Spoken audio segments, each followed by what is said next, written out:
G'day, Mark Pishy here. We're going to talk about how to de-risk AI. We're going to walk through the landscape of generative AI, take a look at the mistakes that we can avoid and how we can mitigate risks in using them.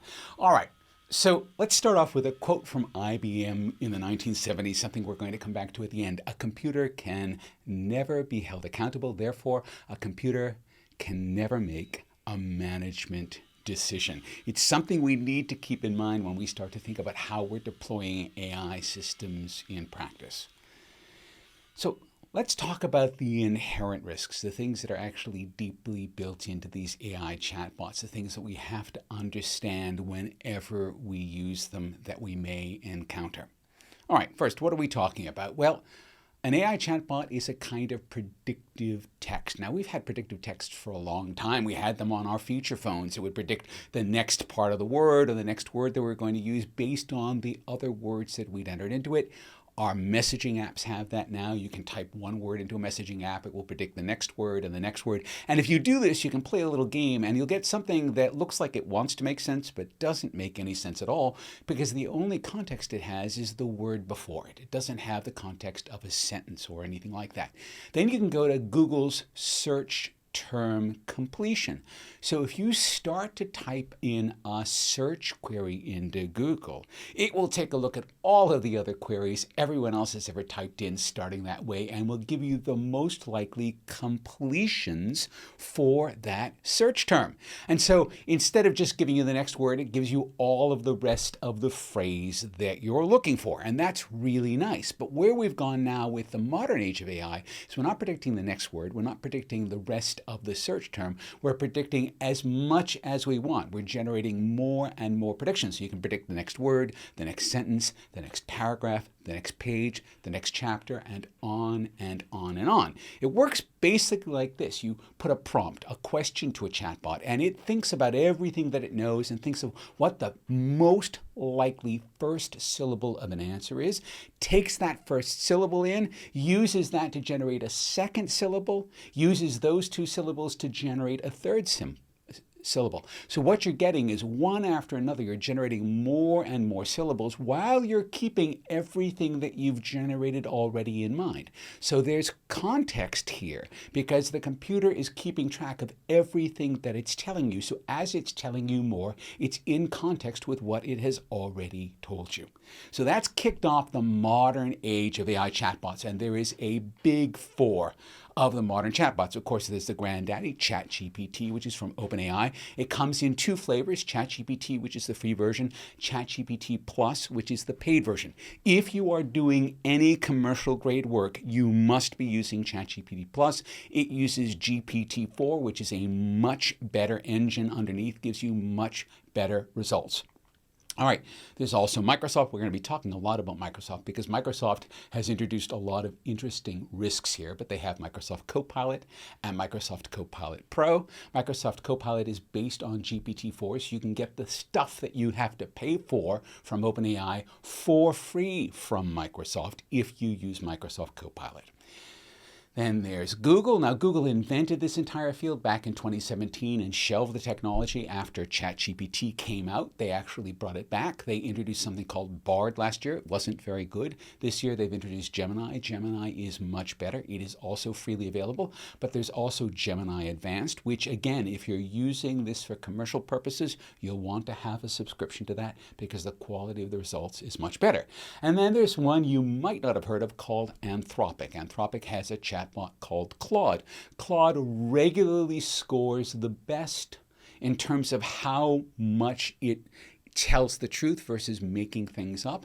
Recently, they released Claude 3. This is a brand new generation of the chatbot. It's the first one that reliably beats GPT-4, that is the ChatGPT Plus engine, which makes this now the best in class chatbot. Okay, so now we have to start to understand the nature of the risks when we're using chatbots. And the first risk has nothing to do with the chatbots. The first risk is all about us. Because since chatbots were invented, and we've had chatbots since 1966 with a chatbot called Eliza, created by a computer scientist, Joseph Weizenbaum. Ever since we've had chatbots, we've had people anthropomorphizing those chatbots, believing those chatbots are real, that there's a real caring, empathetic person on the other side, and they'll pour their hearts out to those chatbots. And really, that's just us projecting onto the chatbots. And now the chatbots have gotten a lot better and a lot smarter and can keep things in context. It's much easier for us to project things onto them and qualities onto them that they don't possess. So the first thing we have to look out for in a risk is us over anthropomorphizing the chatbots. We just have to be aware of it. We'll never really be able to be rid of it.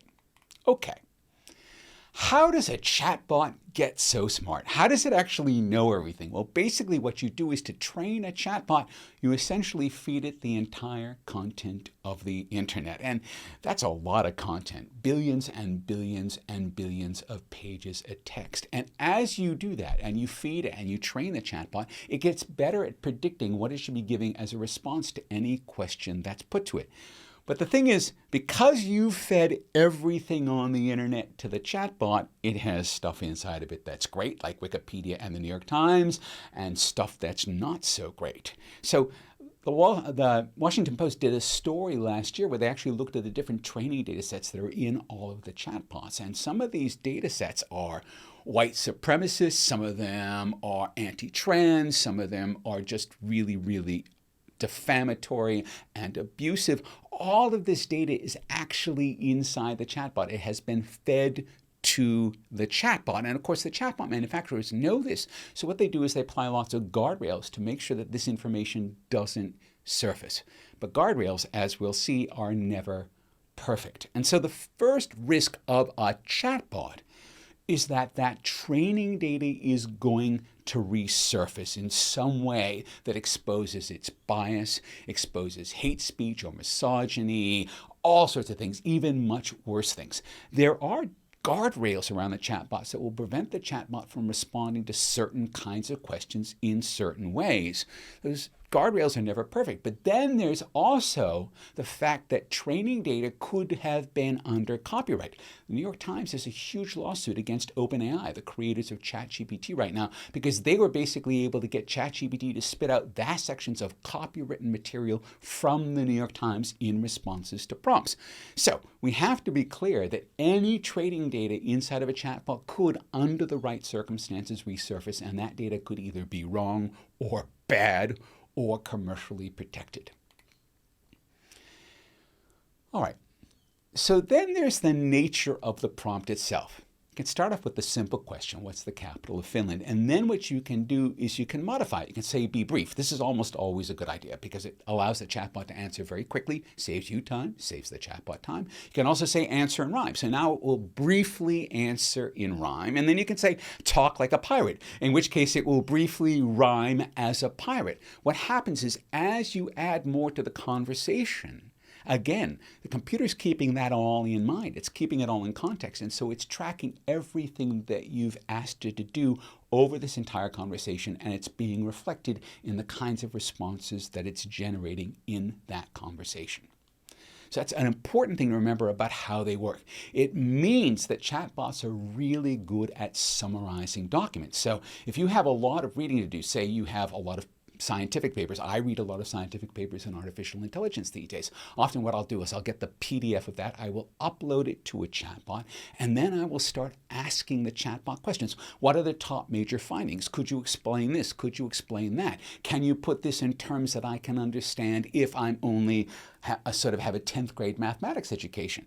All sorts of questions like that are possible to ask because once you've started that dialogue with the chatbot, it remembers where we are in that conversation and can respond in context in that conversation. So summaries are a really powerful way to be able to use chatbots. Now, one of the other really interesting ways to use a chatbot is to ask a chatbot to assume a character. In this case, we're asking it to assume the character of a CFO. So that's the character. The context is a firm that's got to cut its outgoing spending by 5% in this fiscal year. And then give it a challenge. Okay, that's the context. Can you present a scenario or two scenarios or three scenarios in which we can do this, and can you show the choices that you've made and explain them? Now, why does this work so well? Well, again, a chatbot is sitting on an enormous amount of information. So when you create a character and a context and a challenge, what you're doing is you're giving the chatbot all of the tools it needs to be able to narrow down into what exactly you're looking for as a response. This is a very powerful technique. And one of the other things that's really interesting is that chatbots can learn by example. You can give a chatbot a word problem like we used to get in grade school. And you can show the chatbot how to solve the word problem and then pose a similar, not exactly the same, but a similar kind of word problem, and then ask the chatbot to solve it, and the chatbot will solve it. Now, something that's very important to note here is that this behavior of a chatbot was not predicted.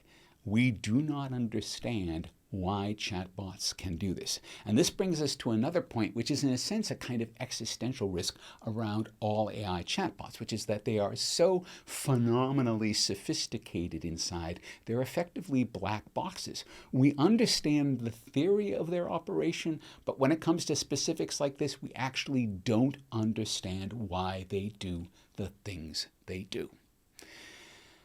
And one of the other things that you need to keep in mind is when you're having a conversation with a chatbot, there is a limit to how much the chatbot can keep in mind at once. And it varies from chatbot to chatbot. It might be 2,000 characters, or it might be, in the case of Claude, 200,000 characters.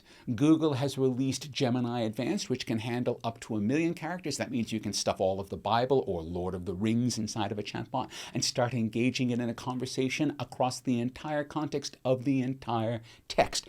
That is a huge amount of memory. Most systems we're using right now have a lot less memory.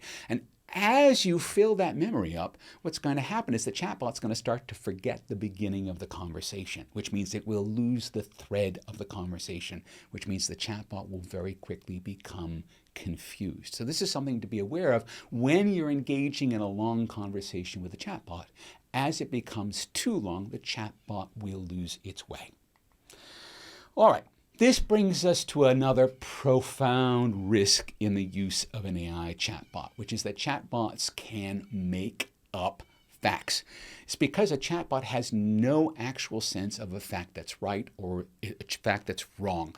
What they're trying to do is generate the most probable response to a question that's being put to them. And they can't weigh that for truthity or falsity. It's just the most likely response. And that most probable response could be completely wrong, could be generated on the fly because the computer doesn't have a good answer, but it's trying as hard as it can to give you an answer. Different chatbots have different hallucination rates. There was a big study published last year which put Bard at the top. It hallucinated the most. Bard has been withdrawn. And Anthropic's Claude hallucinated the least. That looks to still be the case. And so I do recommend to clients, if you want to have a low hallucination rate on a chatbot, probably you want to go with Claude. All right. Given that we know that chatbots can make facts up, we need to ask ourselves a question. When we're engaged in a conversation with a chatbot, do we know enough about the subject material at hand to be able to detect a possible confabulation, a possible hallucination? If you look at something and think, that doesn't look right, your first risk mitigation is to ask the question differently, to ask the question more clearly, because a vague question means that the computer is more likely to hallucinate a response. So ask the question as clearly as possible. Provide an example or two or three if you can. All right, are you getting the same answer at that point and you still don't trust it? Okay, go and ask a different chatbot. Now, OpenAI's ChatGPT and Copilot are built on the same foundation, so if you're using either of those, probably good to go ask Gemini or Claude the same question because they're built on different foundations. If you get the same answer, again, probably more likely it's true and not a confabulation. But again, if you still don't trust it, go find a human expert. Human beings are the gold standard. So please, just don't be afraid to go find a human to confirm what you think the computer is telling you. All right. let's start to talk about what we can think of now as the avoidable risks in the use of AI chatbots. And here we're going to need to linger on the world's largest company. So Microsoft has gone all in on artificial intelligence. Last year, they announced something called Windows Copilot. Windows Copilot embeds an AI chatbot into the Windows 11 operating system. That began to roll out to Windows 11 users in September. That rollout effectively finished in February of 2024. So basically, all Windows 11 systems now have Windows Copilot inside of them. Microsoft recently announced they're actually going to backport it to Windows 10, even though they've announced that Windows 10 will be at end of life at the end of 2025. There will be updates to Windows 10 that will put Copilot into those systems as well. So somewhere around the middle of 2024, about 1.5 billion Windows desktops will have access to Windows Copilot, which will now integrate the chatbot again at a deep level with the operating system. So that's the first stage of what's going on here. Then there's also now Microsoft has announced Copilot Pro, which is a premium version of Copilot. Basically, you pay around $50 per user per month on top of a Microsoft 365 subscription. That's Microsoft Office with all of the Office apps. And what it does is it integrates Copilot's AI functionality into Word, so you can have Word draft a document or give you editing suggestions, PowerPoint, so that PowerPoint can generate slides for you or turn a document into a slide deck, Excel, so you can run financial analyses, or Outlook, so it can draft emails or review emails or summarize emails for you. Teams can summarize meetings. OneDrive can summarize documents for you. It all sounds really amazing, but there are some very big security questions that need to be asked around Copilot Pro. Now, we recently wrote a white paper which did an analysis of this, and one of the things that we found was that in order to use Copilot Pro, Microsoft requires you to place all of the documents that are going to be worked on in Copilot Pro inside of OneDrive, which is their networked drive utility. And that means that you're sticking documents on the network. You're sticking them not just on a local network, but on a global computer network. And that may not be appropriate depending on the nature of the document. This may be highly sensitive material. And so they're basically asking you to gamble with your security in order to be able to use those features. Now, OneDrive has some specific sharing settings which can be used to mitigate where that document will go. Most users are not across the specifics of those settings, and as a result, can't actually make the right decisions to use Copilot Pro safely. And it's not just Microsoft that's doing this. When you have a conversation with Bard or with Gemini, Google will give you an opportunity to share that conversation with someone else. And when you share that conversation, what it will do is it will generate a link to that conversation that you can drop in an email or a messaging app. But Google being Google, it will also then index that link in Google, which means someone else with the correct search terms can turn up that link and see your conversation. So the private conversation you were having with a chatbot, as soon as you hit the share button, is now no longer at all private, accessible to everyone on the internet. And now this brings us to risk 3, the big risk: data security, privacy, and data sovereignty. You have to understand that when you're talking to a chatbot, as soon as you hit enter, that data goes into the cloud. And it probably doesn't stay in Australia. It probably goes to some huge data processing center, perhaps in America, perhaps somewhere in Asia, who knows. And that is bad if you have to treat these documents with security or confidentiality or privacy restrictions. So you need to remember that before you hit return, you have to think very carefully about what's going to happen if that information leaks. If you do not want the contents of a document shouted from the rooftop, don't put them into a chatbot. Now, there are 4 basic questions everyone needs to ask before they hit enter. First one is this information personal? You know, if this information were exposed by hackers, if it were doxed, if it were made available maybe in a public database leak, or if even it was used as training data for a chatbot, and often that will be the case, will that expose you or another person? So are we exposing personal information just by typing it into a chatbot? All right. Is this information private? Is it medical information? Is it something that is held closely? Maybe it's legal information or financial information. all of that information is considered private, there's often legal restrictions about how that information can be managed, used, or shared. So you need to ask yourself that question as well. And is the information commercial in competence? Let's say that you're preparing a filing for an annual report or a quarterly report or a report to the stock exchange, or perhaps a report about your competition or a report about a customer. What would happen if a competitor got access to that information? Could the information be used to manipulate the market? Do you need to inform the securities regulator if you're going to hit return and upload this information anywhere? These are all questions you need to be asking. And then finally, is this information protected or restricted by law? Is it under export controls? Is it classified information? Would it put at risk individuals or governments if it became widely known? Would you suffer civil or criminal penalties? And you'd go, well, Mark, that couldn't possibly happen, except it already did, because Australia's Department of Defense was caught out with employees using ChatGPT. We don't really know if there was classified or even restricted information typed in, but we do know that there was essentially no guidance to DoD staffers about how and where and when they could use ChatGPT. So you do have to be really careful and think really carefully. And Bruce Schneier, who's basically the expert on cybersecurity, internet security, recently published a post where he said, look, Microsoft has talked about the fact that we can see people trying to get in and infiltrate our AI systems, Russian hackers, Chinese hackers, probably North Korean hackers.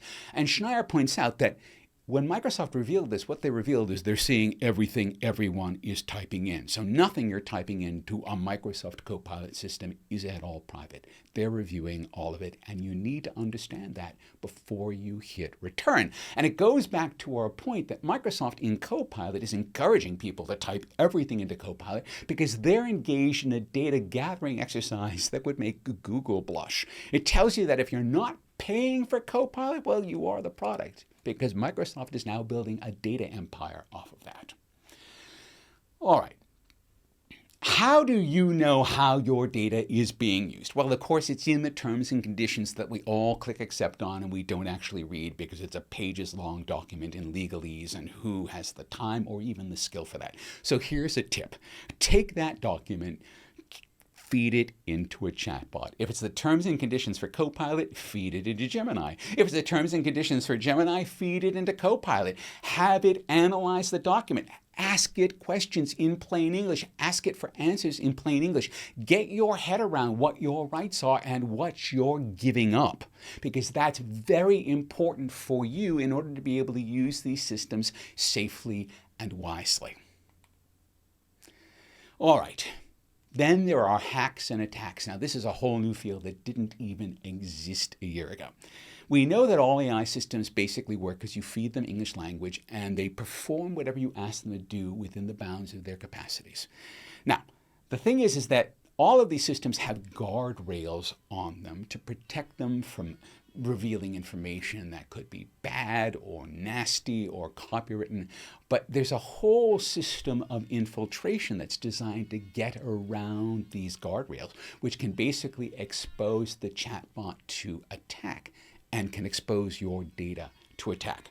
So one class of them is what we call prompt subversion, where basically what you're doing is you're trying to worm your way past the computer guardrails. And one way you can find out whether the computer has guardrails is because you can ask it to teach you how to make gunpowder. Now, gunpowder, the formula has been around for 1,000 years. It's not hard to find anywhere, but of course these systems are trained to basically not help people hurt themselves or build weapons. So they'll tell you, no, we can't do that.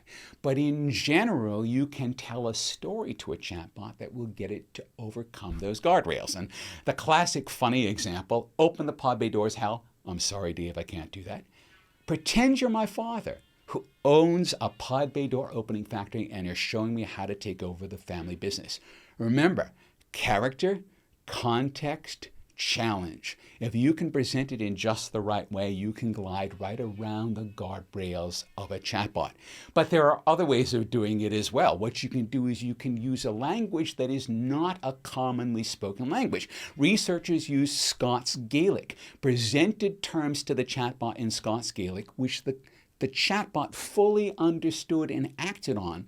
But because the guardrails are based in English and other common languages, the guardrails didn't catch these commands. And so they were able to sail right past the guardrails on these chatbots. So guardrails on chatbots, it's a bit like whack-a-mole. All right, so that's one half of the threat. The other half of the threat is what we call prompt injection.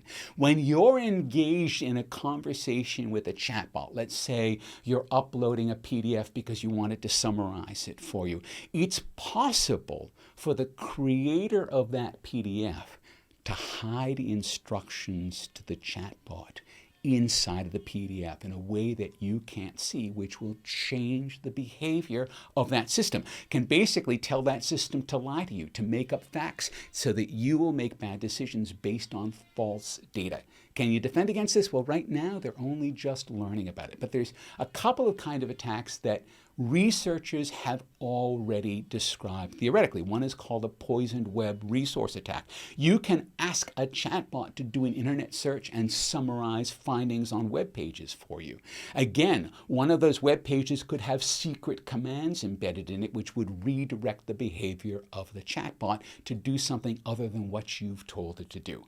Or on the other hand, there could be an incoming email, and perhaps your AI, perhaps Copilot Pro, is scanning your email to see if it can provide a summary. And again, there are secret commands embedded in that email that you don't see, but that Copilot Pro does, and that can then change the behavior of the AI so that it's no longer working for you, but maybe it's passing messages along, or maybe it's deleting emails. Who knows what it could be doing? Now, all of this falls under a relatively new area of AI research, which comes from a paper in February of 2022. So some researchers who develop tools that use artificial intelligence develop cures for diseases like Ebola were invited to a research facility in Switzerland with some folks who study this. And they said, look, you have this wonderful AI tool that helps you make drugs that cure people.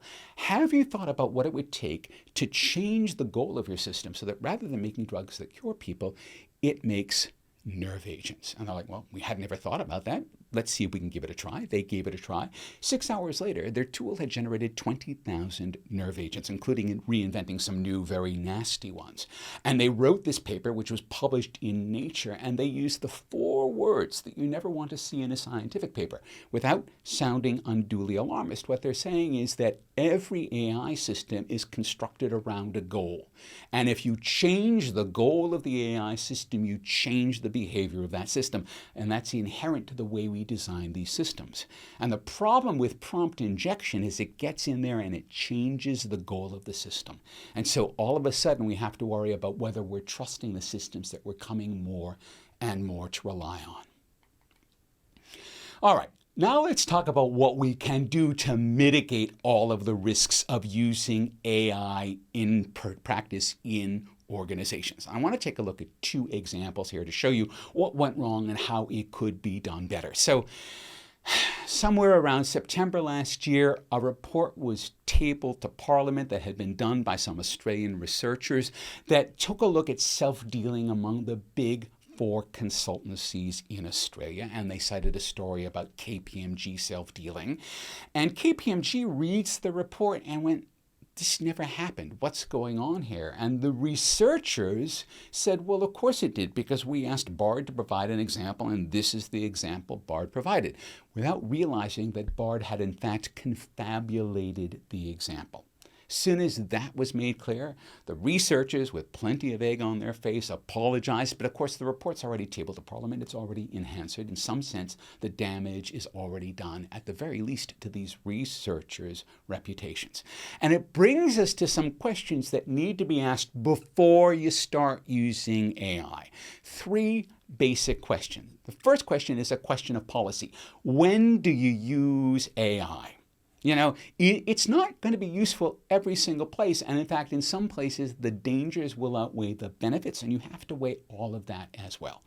Second, Procedures. Now that you've made the decision to use AI, how do you use it? What is the best practice here? How can you best ring fence it so that you're getting the best possible results of your use of it?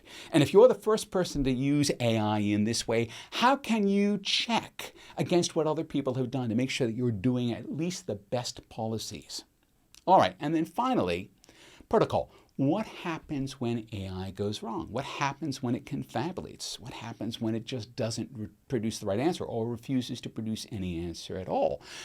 And so you have to think about the protocols that go into place that will keep those systems from acting out in a way that becomes part of the documentation record. So in other words, how can a mistake be caught before it becomes a big deal?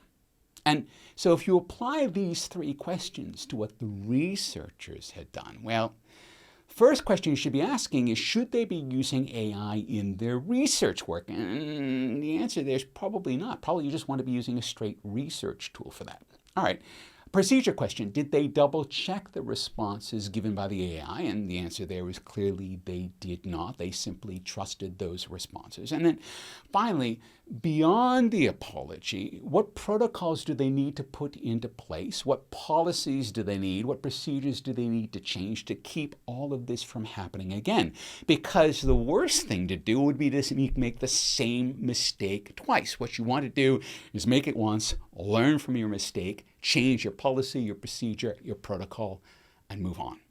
All right, so that's the first example. Then, quite recently, there's a second example where Channel 9 showed a photo of Georgie Purcell, who's a Victorian member of the upper legislative chamber. And they had a photo of her, and they enhanced the photo using AI when they put it on air, and the enhanced photo increased the size of her cleavage and gave her a bare midriff dress, neither of which were visible in the source photo that they used. And they were called out on this immediately, and they blamed Adobe Photoshop for this. And Adobe very quickly popped up and said, sorry, Photoshop does not do that on its own. It has to be doing that under the direction of a human operator. And 9 came out of it looking very bad because you can't really blame the tool. And so 9 could be asking itself now, should it be using what we call in-painting, which is filling in parts of the image that already exist, or out-painting, which is filling in parts of the image that don't exist? Should it be using those at all for images that are going to air? Should it be tagging them as they are generated when they're going to air? Are you checking the outputs of the image generator for accuracy? Did someone look this over and go, yes, this is okay, even though it doesn't look like the source photo? And then, again, in a protocol level, how can 9 Network better manage owning their mistakes? Because it was bad enough that they made the mistake, and then it was worse that they blamed the tool for that mistake, because that didn't hold up to any scrutiny. So how do they revise their policies and their procedures and improve their protocol? Because the thing that we need to remember, and that 9 learned the hard way, is that it is never the AI. No. When we're using AI, we are responsible for the use of that AI, which brings us back to that quote from the beginning. AI can never be held accountable, and therefore, AI must never make a management decision. So I'm from Wisely AI. We help organizations think about the policies, the procedures, and the protocols when they're implementing AI in their organizations or considering implementing. We work at the C-suite, we work with leadership, we work with teams, helping them to understand their strategy and their approaches to AI. If you want to get a copy of our white paper, De-risking AI, which will be released shortly, scan the QR code there and get the sign-up sheet. Once again, my name is Mark Pesce, and thank you for listening.